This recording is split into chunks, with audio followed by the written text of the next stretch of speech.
हे पिता हमारे जो स्वर्ग में है, तेरा नाम पवित्र किया जावे, तेरा राज्य आवे, तेरी इच्छा जैसे स्वर्ग में है वैसे इस पृथ्वी पर भी हो। हमारा प्रतिदिन का आहार आज हमें दे, और हमारे अपराध हमें क्षमा कर, जैसे हम भी अपने अपराधियों को क्षमा करते हैं, और हमें परीक्षा में न डाल, परंतु बुराई से बचा। आमीन। प्रणाम मरिया, कृपा पूर्ण, प्रभु तेरे साथ है, धन्य है तू स्त्रियों में, और धन्य है तेरे गर्भ का फल यीशु। हे संत मरिया, परमेश्वर की माँ, प्रार्थना कर हम पापियों के लिए, अब और हमारे मरने के समय। आमीन। प्रेरितों का धर्मसार। हम स्वर्ग और पृथ्वी के सृष्टिकर्ता सर्वशक्तिमान पिता परमेश्वर में विश्वास करते हैं, और उसके इकलौते पुत्र हमारे प्रभु यीशु ख्रीस्त पर, जो पवित्र आत्मा के द्वारा गर्भ में आए और कुंवारी मरियम से जन्मे, पोंतुस पिलातुस के शासन काल में क्रूस पर चढ़ाए गए, मर गए, दफनाए गए और अधोलोक में उतरे, तीसरे दिन मृतकों में से जी उठे, स्वर्ग गए, सर्वशक्तिमान पिता परमेश्वर के दाहिने विराजमान हैं, वहां से जीवितों और मृतकों के न्याय करने फिर आएंगे। हम पवित्र आत्मा, पवित्र कैथोलिक कलीसिया, धर्मियों की सहभागिता, पापों की क्षमा, शरीर के पुनरुत्थान और अनंत जीवन में विश्वास करते हैं। आमीन।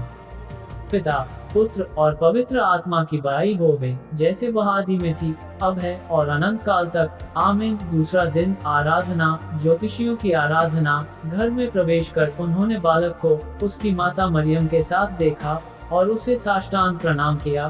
फिर अपना अपना संदूक खोलकर उन्होंने उसे सोना, लोबान और गंधरस की भेंट चढ़ाई। मनन चिंतन। मत्ती रचित सुसमाचार के अनुसार 3 ज्योतिषी नवजात राजा ख्रीस्त की आराधना के लिए सुदूर पूर्व से आए थे।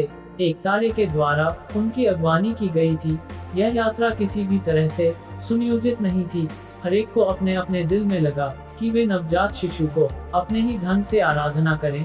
गंतव्य स्थान पहुंचने पर उन्होंने नवजात शिशु की साष्टांग आराधना की। प्रत्येक ज्योतिषी अपनी ही इच्छानुसार नवजात राजा के लिए दक्षिणा, सोना, लोबान और गंधरस साथ लेकर आए हुए थे। ये दान प्रतीकात्मक और सार्थक थे।